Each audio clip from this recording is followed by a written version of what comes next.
Hello friends, welcome to my YouTube channel. आज हम आप सबके लिए लाए हैं मॉडल प्रैक्टिस सेट नंबर 21 है। 20 सेट हम ऑलरेडी अपलोड कर दिए हैं। अगर आप लोग नहीं देखें तो चैनल पर जाकर के जरूर देख लीजिएगा। हम बीएसएससी का जो इंटर लेवल का एग्जाम होने वाला है उसी का प्रैक्टिस रेगुलर बेस पर करा रहे हैं, जिसमें हम आप लोग को जीके जीएस का पूरा डिस्कशन देंगे। तो अगर आप लोग चैनल पर नए हैं तो चैनल को सब्सक्राइब कर दीजिएगा और वीडियो को लाइक कर दीजिएगा। और वीडियो में जो हम एक्स्ट्रा फैक्ट बताएंगे उसको आप लोग ध्यान से सुनिएगा, जिससे कि आने वाला सेट में आपको क्वेश्चन आसानी से सोल्व हो सके। तो चलिए वीडियो को स्टार्ट करते हैं। पहला क्वेश्चन है, महात्मा गांधी ने किस आंदोलन के दौरान करो या मरो का नारा दिया था? बताइए किस आंदोलन के दौरान दिया था। आपका करेक्ट आंसर हो जाएगा भारत छोड़ो आंदोलन के दौरान महात्मा गांधी ने करो या मरो का नारा दिया था। वहीं बात कर लें भारत छोड़ो आंदोलन कब हुआ था, तो भारत छोड़ो आंदोलन 1942 ईस्वी में हुआ था। वहीं बात कर लें असहयोग आंदोलन कब हुआ था, तो असहयोग आंदोलन 1920 ईस्वी में हुआ था। गदर पार्टी की स्थापना कब हुआ था, तो गदर पार्टी की स्थापना 1913 ईस्वी में हुआ था। वहीं बात करें स्वराज पार्टी की स्थापना कब हुआ था, तो स्वराज पार्टी की स्थापना 1923 ईस्वी में हुआ था। ऑप्शन नंबर 3 आपका करेक्ट आंसर हो जाएगा। इसमें गदर आंदोलन कोई नहीं है, इसीलिए हम गदर आंदोलन को छोड़ दिए हैं, और स्वराज आंदोलन भी नहीं है। ऑप्शन नंबर 3 आपका करेक्ट आंसर हो जाएगा। अगला क्वेश्चन देख लेते हैं, निम्नलिखित में से कथन सही है? बताइए कौन सा कथन सही है। पहला पढ़ लेते हैं, राज्य की मंत्री समूह रूप से राज्य के विधान परिषद के प्रति जवाबदेही होता है। गलत है। राज्य के मंत्री राज्य के विधानसभा के प्रति उत्तरदायी होता है। अगला ऑप्शन है, राज्य की मंत्री परिषद सामूहिक रूप से राज्यसभा के प्रति जवाबदेही होता है। ये भी गलत है। राज्य की मंत्री परिषद सामूहिक रूप से उपराष्ट्रपति के प्रति, गलत है ये भी। अगला क्या है ऑप्शन, तो राज्य के मंत्री परिषद सामूहिक रूप से राज्य के विधान प्रति के जवाबदेही होता है, विधानसभा के। यह सही है। ऑप्शन नंबर डी आपका करेक्ट आंसर हो जाएगा। अगला क्वेश्चन देख लेते हैं, लिखित में से कौन भारत के सर्वोच्च नागरिक सम्मान भारत रत्न से सम्मानित होने वाली पहली संगीतकार थी? बताइए कौन थी। का करेक्ट आंसर हो जाएगा एम सुमा लक्ष्मी। कौन थी? एम सुमा लक्ष्मी। एम सुमा लक्ष्मी को भारत रत्न कब मिला था, तो 1998 ईस्वी में इन्हें भारत रत्न मिला था। भारत रत्न कब से दिया जा रहा है, तो भारत रत्न 1954 ईस्वी से दिया जा रहा है। सबसे पहले किनको मिला था, तो सबसे पहले सर्वपल्ली राधाकृष्णन को मिला था। ऑप्शन नंबर 4 आपका करेक्ट आंसर हो जाएगा। अगला क्वेश्चन देख लेते हैं, निम्नलिखित में से कौन सा कथन गलत है? पहला देख लेते हैं, राजकोषीय नीति सरकार के काराधन का व्यय निर्णय से संबंधित है। यह सही है, यह गलत नहीं है। अगला ऑप्शन क्या है, तो मौद्रिक नीति अर्थव्यवस्था में धन की आपूर्ति और ब्याज दर से संबंधित है। यह भी सही है। उसके बाद अगला ऑप्शन है, राजकोषीय नीति व्यय और नीति निवेश विनिवेश रणनीति और ऋण या अधिशेष प्रबंधन शामिल है। यह भी सही है। तो अगला ऑप्शन है, अधिकांश आधुनिक अर्थव्यवस्थाओं में केंद्रीय विकास राजकोषीय नीति से संबंधित है, जबकि सरकार मौद्रिक नीति के लिए उत्तरदायी है। यह गलत है। ऑप्शन नंबर 4 आपका करेक्ट आंसर हो जाएगा। अगला क्वेश्चन देख लेते हैं, भारत की पहली राष्ट्रीय संगीत नृत्य एवं नाटक अकादमी कौन सी थी? बताइए कौन सी थी। वह करेक्ट आंसर हो जाएगा संगीत नाटक अकादमी, जो कि भारत की पहली संगीत नृत्य नाटक अकादमी थी। इसकी स्थापना कब हुआ था, तो इसका स्थापना 1925 ईस्वी में हुआ था। ऑप्शन नंबर 1 आपका करेक्ट आंसर हो जाएगा। अगला क्वेश्चन देख लेते हैं, भारत की डैश पंचवर्षीय योजना की अवधि मार्च 2017 में समाप्त हुई थी। बताइए कौन सी पंचवर्षीय योजना। का करेक्ट आंसर हो जाएगा 12वीं पंचवर्षीय योजना मार्च 2017 में समाप्त हुआ था। यह योजना 2012 से 2017 ईस्वी तक यह योजना चला था। वही बात कर लें योजना आयोग की स्थापना कब हुआ था, तो योजना आयोग की स्थापना 1950 ईस्वी में हुआ था। योजना आयोग के स्थान पर अब कौन सा आयोग आ गया है, तो नीति आयोग। नीति आयोग की स्थापना कब हुआ था, तो नीति आयोग की स्थापना 1 जनवरी 2015 ईस्वी को नीति आयोग की स्थापना हुआ था। ऑप्शन नंबर बी आपका करेक्ट आंसर हो जाएगा। अगला क्वेश्चन देख लेते हैं, अरब सागर का कौन सा द्वीपीय देश भारत का पड़ोसी है? बताइए कौन है। का करेक्ट आंसर हो जाएगा जो कि मालदीव है, जो कि अरब सागर का द्वीपीय देश है, जो कि भारत का पड़ोसी है। वही बात कर ले मालदीव में द्वीपों की संख्या कितनी है, तो मालदीव में द्वीपों की संख्या 26 है। ऑप्शन नंबर 1 आपका करेक्ट आंसर हो जाएगा। अगला क्वेश्चन देख लेते हैं, 5वीं से 4वीं शताब्दी ईसा पूर्व के आसपास बुद्ध के उपदेशों का संकलन निम्नलिखित में से कौन था? बताइए कौन था, कौन ग्रंथ में किया गया था? करेक्ट आंसर हो जाएगा त्रिपिटक। त्रिपिटक बुद्ध धर्म का सबसे पवित्र ग्रंथ है। त्रिपिटक कौन भाषा में लिखा गया? त्रिपिटक को पाली भाषा में लिखा गया है। वहीं बात कर लें बुद्ध का जन्म कब हुआ था, तो बुद्ध का जन्म 563 ईसा पूर्व में बुद्ध का जन्म हुआ था। बुद्ध की मृत्यु कब हुआ था, तो बुद्ध की मृत्यु 483 ईसा पूर्व में बुद्ध की मृत्यु हुआ था। ऑप्शन नंबर 2 आपका करेक्ट आंसर हो जाएगा। अगला क्वेश्चन देख लेते हैं। ब्रिटेन के नमक एकाधिकरण के खिलाफ महात्मा गांधी द्वारा आयोजित अहिंसा विरोध दांडी यात्रा डैश के को समाप्त की गई थी। बताइए दांडी यात्रा कब समाप्त किया गया था? का करेक्ट आंसर हो जाएगा 6 अप्रैल 1930 ईस्वी को दांडी यात्रा समाप्त किया गया था। शुरू कब किया गया था? तो शुरू 12 मार्च 1930 ईस्वी को दांडी यात्रा शुरू किया गया था। गांधी जी ने कितने सहयोगियों के साथ शुरू किया था? तो 78 सहयोगियों के साथ दांडी यात्रा शुरू किया था। ऑप्शन नंबर 1 आपका करेक्ट आंसर हो जाएगा। अगला क्वेश्चन देख लेते हैं। निम्नलिखित में से कौन सा स्मारक लखनऊ में स्थित है? बताइए कौन सा स्मारक लखनऊ में है? करेक्ट आंसर हो जाएगा बड़ा इमाम बाड़ा है, जो कि लखनऊ में स्थित है। बड़ा इमाम बाड़ा को किसने बनाया था? तो आसफ उदौला ने बनाया था। कब बनाया था? तो 1784 ईस्वी में बनाया था। ऑप्शन नंबर 1 आपका करेक्ट आंसर हो जाएगा। अगला क्वेश्चन देख लेते हैं। भारतीय संविधान का 103वां संशोधन सरकारी नौकरियों और शैक्षिक संस्थाओं में डैश के लिए आरक्षण प्रदान करता है। बताइए किसको आरक्षण प्रदान करता है? का करेक्ट आंसर हो जाएगा आर्थिक रूप से कमजोर वर्ग को यह आरक्षण प्रदान करता है। इसमें कितना % आरक्षण दिया गया है? तो 10% आरक्षण दिया गया है। वहीं बात कर लें 103वां संशोधन कब हुआ था? तो 103वां संशोधन 2019 में हुआ था। ऑप्शन नंबर 1 आपका करेक्ट आंसर हो जाएगा। अगला क्वेश्चन देख लेते हैं। होयसाल मंदिर को भारत के 42वें यूनेस्को विश्व धरोहर स्थल में शामिल किया गया है। यह किस देश में स्थित है? बताइए किस राज्य में स्थित है? किस राज्य में स्थित है? का करेक्ट आंसर हो जाएगा यह कर्नाटक राज्य में स्थित है। इसको यूनेस्को की सूची में कब शामिल किया गया था? इसको यूनेस्को की सूची में 2014 ईस्वी में शामिल किया गया था। ऑप्शन नंबर 1 आपका करेक्ट आंसर हो जाएगा। अगला क्वेश्चन देख लेते हैं। भारत की कृषि अनुसंधान परिषद का राष्ट्रीय केला अनुसंधान केंद्र कहाँ स्थापित किया गया है? बताइए कहाँ स्थापित किया गया है? का करेक्ट आंसर हो जाएगा तिरुपचल्ली तमिलनाडु में स्थापित किया गया है। इसकी स्थापना कब किया गया था? तो इसकी स्थापना 1993 ईस्वी में किया गया था। ऑप्शन नंबर 1 आपका करेक्ट आंसर हो जाएगा। अगला क्वेश्चन देख लेते हैं। थरबोई कंदरगोई कन्नाकोट्टा जलाशय निम्नलिखित में से किस राज्य में स्थित है? बताइए किस राज्य में स्थित है? का करेक्ट आंसर हो जाएगा यह तमिलनाडु में स्थित है। ऑप्शन नंबर 2 आपका करेक्ट आंसर हो जाएगा। अगला क्वेश्चन देख लेते हैं। सेसेक्स बॉम्बे स्टॉक एक्सचेंज का शीर्ष डैश कंपनियों के एक सूचकांक है। बताइए कितने कंपनी का सूचकांक है? का करेक्ट आंसर हो जाएगा 30 कंपनी का यह एक सूचकांक है।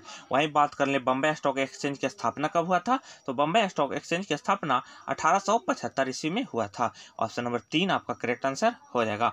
अगला क्वेश्चन देख लेते हैं।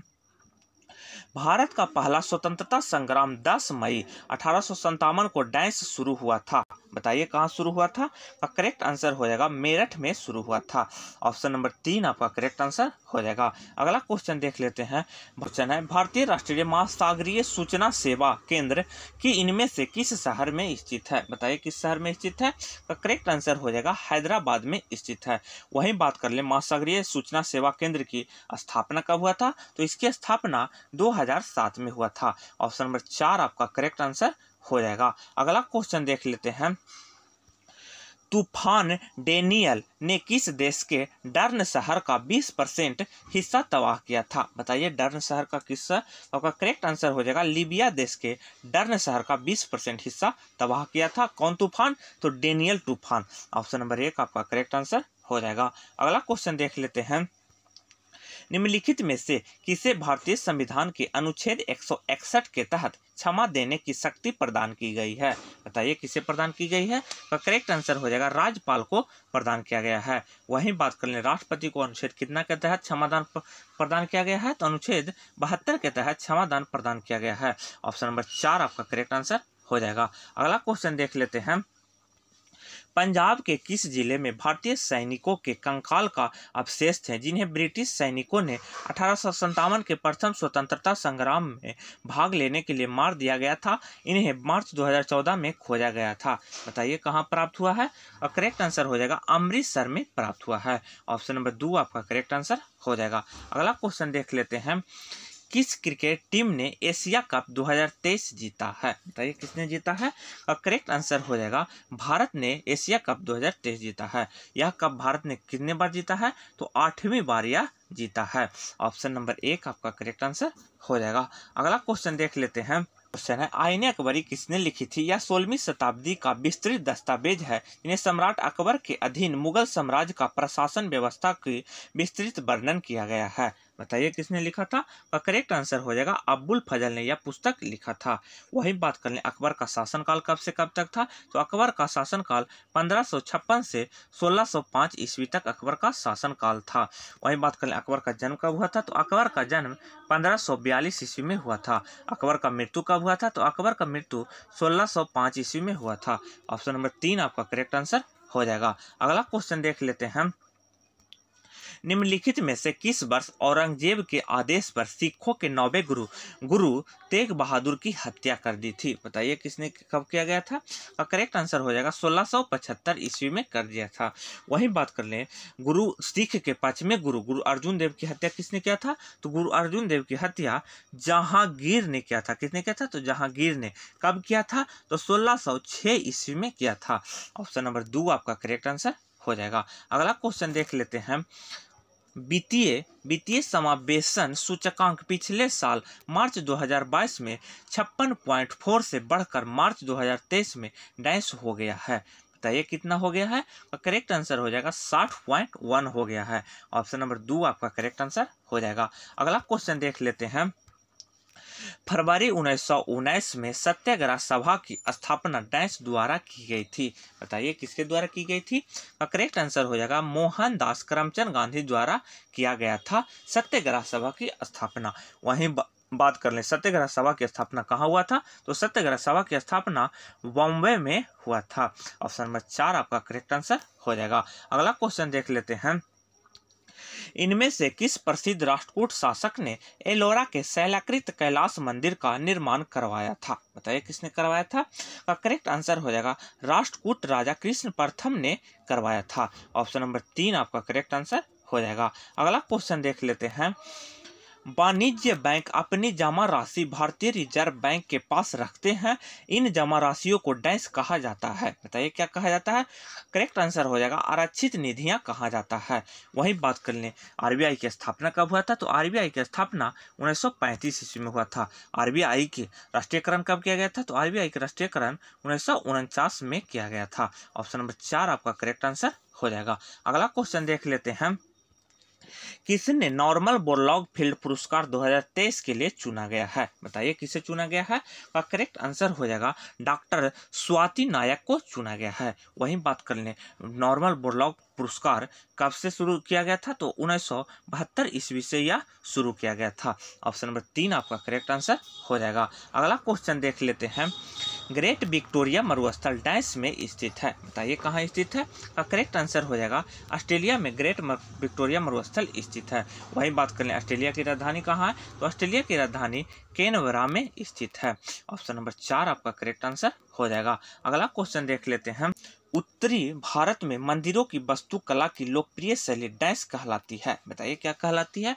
करेक्ट आंसर हो जाएगा नागर शैली। वहीं द्रविड़ शैली, तो द्रविड़ शैली है जो कि दक्षिण भारत में कहाँ?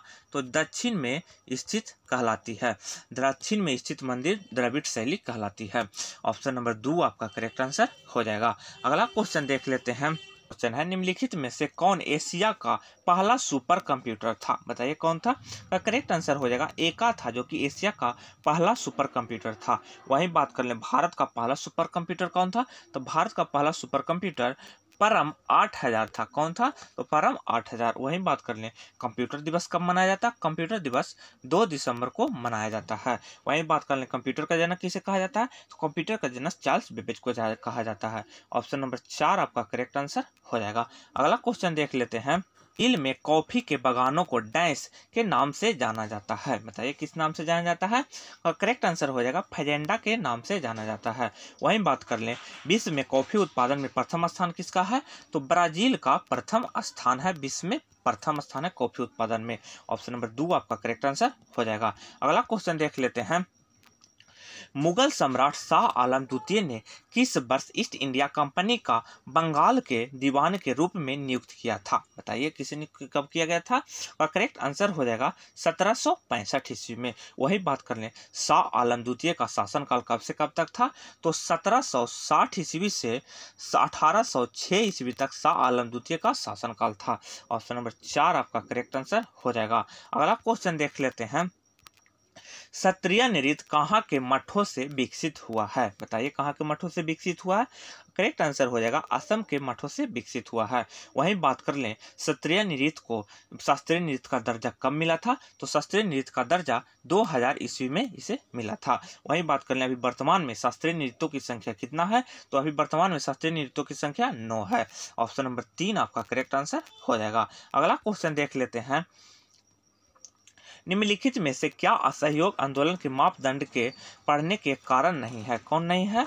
आपका करेक्ट आंसर हो जाएगा आंदोलन के नेताओं ने अपना ध्यान घरेलू कामों की ओर मोड़ दिया, जिसे आंदोलन मापदंड पड़ा। ऑप्शन नंबर 2 आपका करेक्ट आंसर हो जाएगा। अगला क्वेश्चन देख लेते हैं। संयुक्त राष्ट्र संघ की स्थापना डैश की गई थी? बताइए कब किया गया था? तो करेक्ट आंसर हो जाएगा 1945 ईस्वी में संयुक्त राष्ट्र संघ की स्थापना किया गया था। वहीं बात कर लें संयुक्त राष्ट्र संघ का मुख्यालय कहाँ है? तो संयुक्त राष्ट्र संघ का मुख्यालय न्यूयॉर्क में स्थित है। संयुक्त राष्ट्र संघ की स्थापना कब किया था?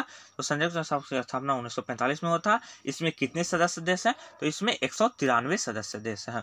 ऑप्शन नंबर 1 आपका करेक्ट आंसर हो जाएगा। अगला क्वेश्चन देख लेते हैं। सतलुज और काली नदियां के बीच स्थित हिमालय के हिस्से को डैश के रूप में जाना जाता है? बताइए किस हिमालय के रूप में जाना जाता है?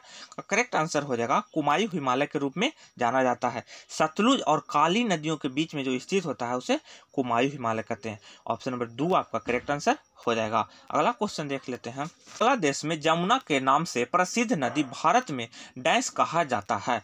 बताइए बांग्लादेश में जमुना कहा जाता है, भारत में क्या कहा जाता है? करेक्ट आंसर हो जाएगा ब्रह्मपुत्रा के नाम से जाना जाता है। वहीं बात कर लें ब्रह्मपुत्रा को चीन में क्या कहा जाता है? तो चीन में सांगपो कहा जाता है। क्या कहा जाता है? तो सांगपो। ऑप्शन नंबर 2 आपका करेक्ट आंसर हो जाएगा। अगला क्वेश्चन देख लेते हैं। भारत की आधी जनसंख्या केवल 5 राज्यों में रहती है, निम्नलिखित में से कौन सा उन राज्यों में से एक है? बताइए कौन है? का करेक्ट आंसर हो जाएगा पश्चिम बंगाल। वहीं बात कर ले भारत के विश्व में कितना परसेंट जनसंख्या का योगदान है? तो 17.5%। वहीं बात कर ले भारत के कौन कौन से राज्य में सबसे ज्यादा जनसंख्या है? तो सबसे ज्यादा उत्तर प्रदेश, उसके बाद महाराष्ट्र, उसके बाद बिहार, उसके बाद आंध्र प्रदेश, उसके बाद पश्चिम बंगाल। ऑप्शन नंबर 4 आपका करेक्ट आंसर हो जाएगा। अगला क्वेश्चन देख लेते हैं। क्वेश्चन है भारत का सबसे बड़ा बांध हीराकुंड बांध इनमें से किस नदी पर निर्मित है? बताइए किस नदी पर निर्मित है? का करेक्ट आंसर हो जाएगा महानदी पर निर्मित है। हीराकुंड बांध किस राज्य में है? तो हीराकुंड बांध उड़ीसा राज्य में है। कहाँ है? तो उड़ीसा राज्य में स्थित है। वही बात कर लें हीराकुंड बांध जो कि मिट्टी से बना है। ऑप्शन नंबर 4 आपका करेक्ट आंसर हो जाएगा। अगला क्वेश्चन देख लेते हैं।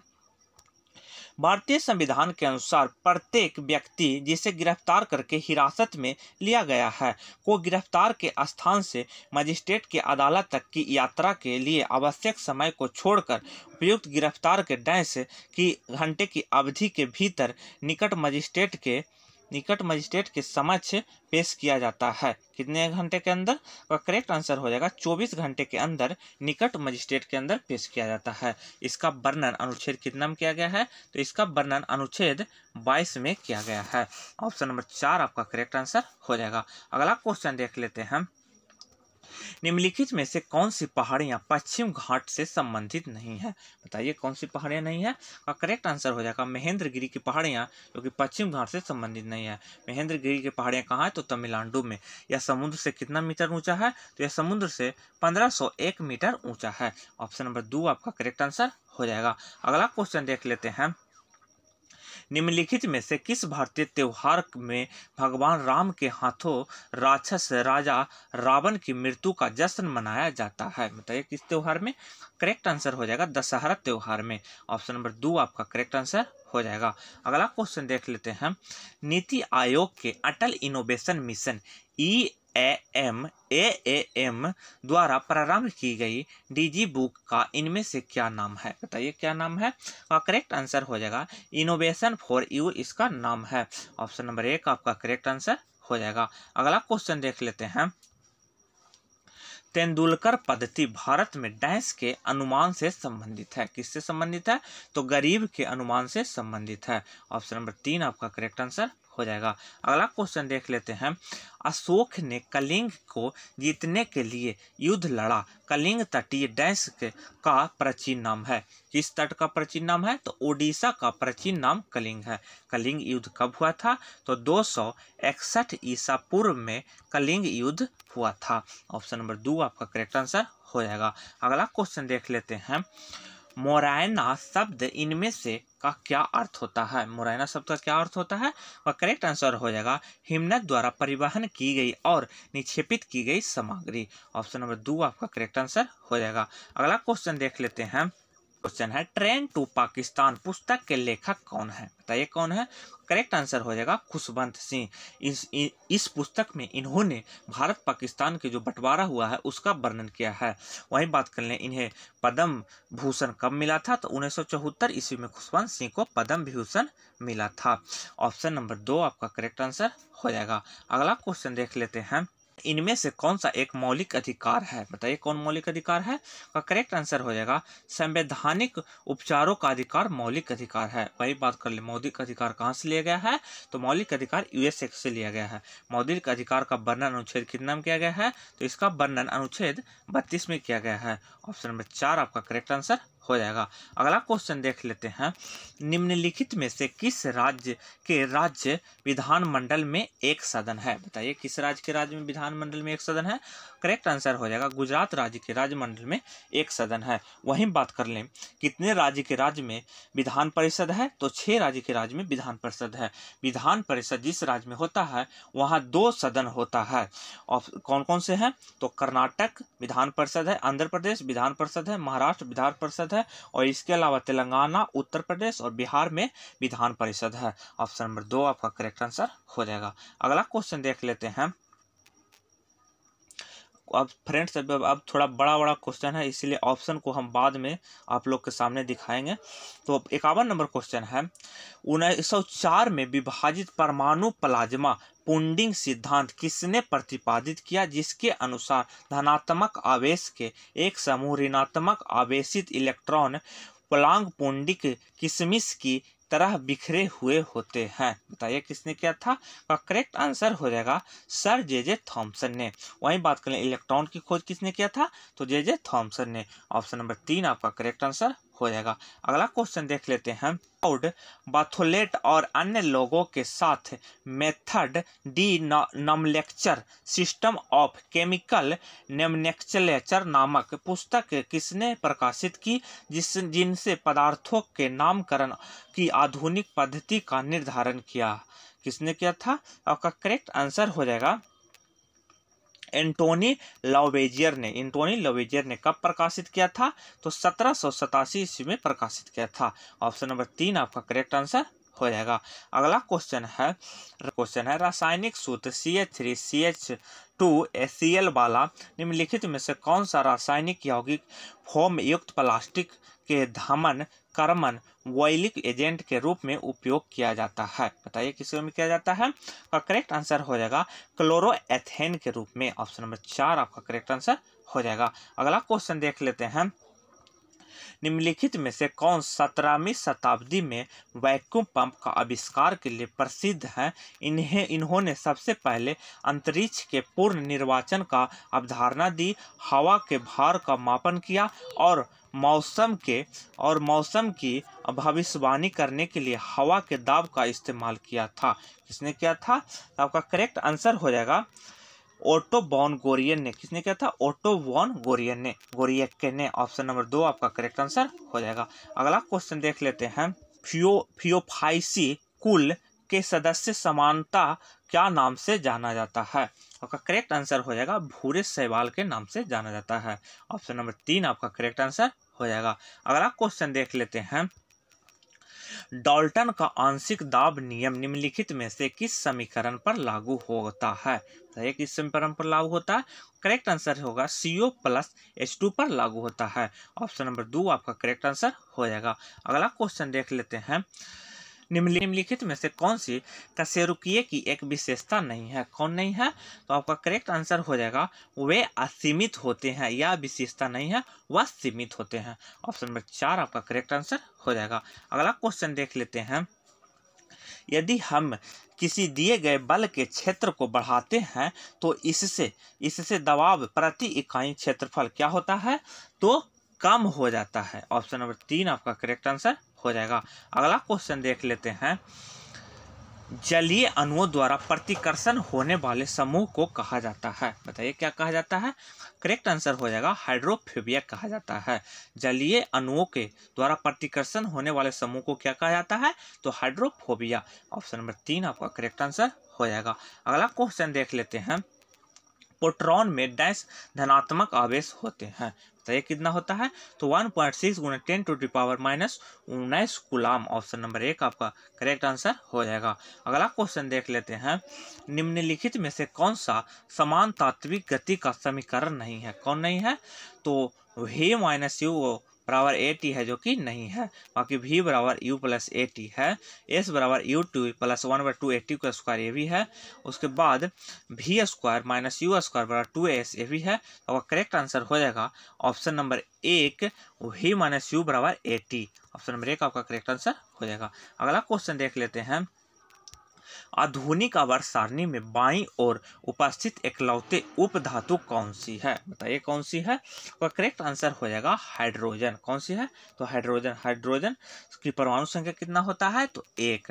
ऑप्शन नंबर 1 आपका करेक्ट आंसर हो जाएगा। अगला क्वेश्चन देख लेते हैं।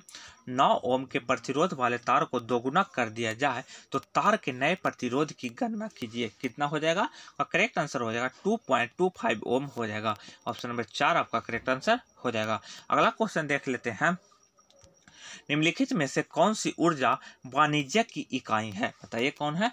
करेक्ट आंसर हो जाएगा किलोवाट आवर्स। वहीं बात कर लें 1 किलोवाट आवर्स बराबर कितना होता है? तो 3.6 × 10⁻⁶ जूल होता है।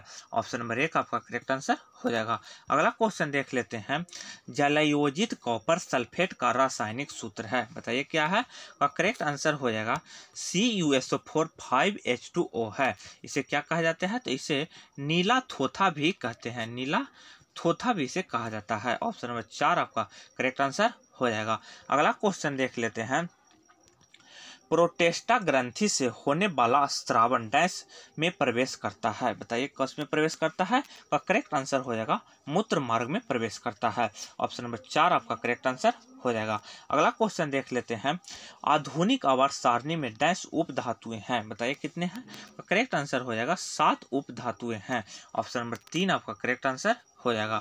अगला क्वेश्चन देख लेते हैं। हवा में ध्वनि तरंगे होती है डैश क्या होती है? तो अनुदैर्घ्य तरंगे। हवा में प्रकाश तरंगे तो अनुप्रस्थ होती है। ऑप्शन नंबर 1 आपका करेक्ट आंसर हो जाएगा। अगला क्वेश्चन देख लेते हैं। निम्नलिखित में से किस तत्व का इलेक्ट्रॉनिक विन्यास 283 है? बताइए किसका है? करेक्ट आंसर हो जाएगा एल्यूमिनियम का इलेक्ट्रॉनिक विन्यास 283 है। वहीं बात करें आर्गन की, तो आर्गन का परमाणु संख्या 18 होता है। सोडियम की परमाणु संख्या 11 होता है। ऑप्शन नंबर 1 आपका करेक्ट आंसर हो जाएगा। आप लोग कॉमेंट में बताइएगा कि मैग्नीशियम का परमाणु संख्या कितना होता है। अगला क्वेश्चन देख लेते हैं। कैल्शियम हाइड्रोक्साइड का सूत्र डैश है? बताइए क्या है? करेक्ट आंसर हो जाएगा CaOH के होल्टो। इसे और किस नाम से जाना जाता है? तो बूझा चूना के नाम से जाना जाता है। ऑप्शन नंबर 3 आपका करेक्ट आंसर हो जाएगा। अगला क्वेश्चन देख लेते हैं। डैश हड्डियों को जोड़ता है? बताइए कौन जोड़ता है? करेक्ट आंसर हो जाएगा स्नायुबंध, हड्डियों को हड्डियों से जोड़ता है। ऑप्शन नंबर 1 आपका करेक्ट आंसर हो जाएगा। अगला क्वेश्चन देख लेते हैं, निम्नलिखित में से कौन सी धातु विद्युत के बेहतर सुचालक है? बताइए कौन है? और करेक्ट आंसर हो जाएगा चांदी है, जो कि विद्युत का सबसे ज्यादा सुचालक होता है। उसके बाद तांबा, उसके बाद एल्युमिनियम। ऑप्शन नंबर 2 आपका करेक्ट आंसर हो जाएगा। अगला क्वेश्चन देख लेते हैं, यदि बल F और त्वरण A दिया हुआ है तो वस्तु का द्रव्यमान m ज्ञात करने के लिए सूत्र क्या है? तो ऐसे तो F बराबर ma होता है, लेकिन हमको द्रव्यमान दे दिया है तो m बराबर हो जाएगा F बटा a। क्या हो जाएगा? F बटा a। ऑप्शन नंबर 2 आपका करेक्ट आंसर हो जाएगा। अगला क्वेश्चन देख लेते हैं, हमारी मांसपेशियों की अधिक ऑक्सीकरण की आपूर्ति के लिए निम्नलिखित में से कौन सा हार्मोन हृदय की गति को बढ़ा देता है? कौन सा हार्मोन? तो एड्रीनल हार्मोन। वहीं बात कर लें, हृदय की गति प्रति मिनट कितना है? तो 72। कितना है? तो 72 बार धड़कता है। ऑप्शन नंबर 1 आपका करेक्ट आंसर हो जाएगा। अगला क्वेश्चन देख लेते हैं, निम्नलिखित में से कौन सा उदाहरण न्यूटन के गति के तृतीय नियम का व्याख्या करता है? न्यूटन का गति नियम तृतीय नियम क्या कहता है? तो क्रिया के विपरीत प्रतिक्रिया। आपका करेक्ट आंसर हो जाएगा रॉकेट के लॉन्च होना न्यूटन के तृतीय गति नियम है। तो फ्रेंड्स, यह बिहार एसएससी का वेरी इंपॉर्टेंट क्वेश्चन का सेट था। तो आप लोग को वीडियो अगर अच्छा लगे तो वीडियो को लाइक और चैनल पर नए तो सब्सक्राइब कीजिएगा। जय हिंद, जय भारत।